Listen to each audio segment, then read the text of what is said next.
Halo Sobat Netizen, apakah kalian tahu bahwa Kesultanan Banten pada awalnya hanya sebuah kadipaten yang berada di bawah kekuasaan Pajajaran yang bercorak Hindu? Wilayah tersebut pada masa lalu merupakan sebuah daerah dengan kota pelabuhan terpenting yang memiliki pengaruh dalam jalur perdagangan internasional loh. Fakta bahwa kota pelabuhan tersebut dapat berubah menjadi Kesultanan Banten terjadi karena pasca perjanjian kerjasama yang ditandatangani antara Pajajaran dengan Portugis yang merugikan masyarakat setempat, sehingga terjadinya tindakan protes dan berakhir dengan lepasnya wilayah Banten. Tokoh yang berperan penting dalam berdirinya Kesultanan Banten yaitu Syarif Hidayatullah dan putranya Maulana Hasanuddin sebagai raja pertama dari Kesultanan Banten.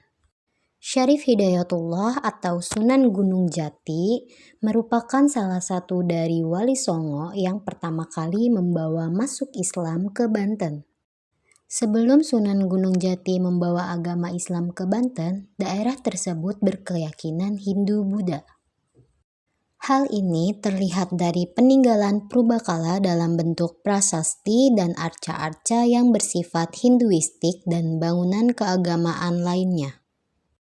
Mengenai awal mula Islam masuk dan berkembang di Banten, dikisahkan bahwa pada awal abad ke-25 Masehi, sebelum Sunan Gunung Jati, ada Sayyid Ahmad atau bisa dikenal dengan Sunan Ampel melakukan perjalanan menuju Cirebon dan singgah sementara di Banten.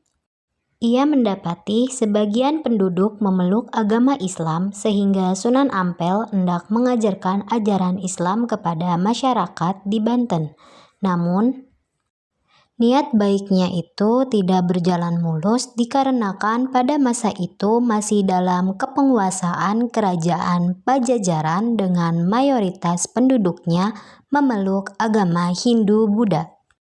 Sehingga sampai akhirnya peradaban Islam di Banten ada karena hal tersebut terjadi dengan adanya pertikaian antara pasukan Demak yang dipimpin oleh Sunan Gunung Jati dan pasukan Portugis pada tahun 1527 Masehi yang dimenangkan oleh umat Islam. Setelah Banten dikuasai oleh pasukan Cirebon dan Demak, Syarif Hidayatullah memberikan perintah untuk memindahkan pusat pemerintahan Banten yang tadinya terletak di Banten Girang dipindahkan ke wilayah pesisir pelabuhan Banten yang kemudian disebut dengan Surosowan, dengan Maulana Hasanuddin sebagai adipati yang memerintah wilayah Banten. Pada tahun 1552 melihat perkembangan wilayah Banten yang terus maju dan berkembang pesat, Banten yang awalnya hanya sebuah kadipaten ditingkatkan statusnya menjadi kerajaan di bawah pengawasan Demak. Dan Hasanuddin yang awalnya hanya menjabat sebagai adipati dinobatkan menjadi raja dari kerajaan Banten dengan gelar Maulana Hasanuddin Penembah Surosowan. Dalam pemerintahan Hasanuddin, ia berhasil meluaskan daerah Islam Banten hingga ke Jayakarta, Karawang, dan Lampung, dan daerah-daerah sekitarnya di Sumatera Selatan. Hasanuddin sebagai Sultan Banten menitik beratkan pada pengembangan sektor perdagangan untuk membangun Banten dengan komoditas utama dalam perdagangannya yakni lada.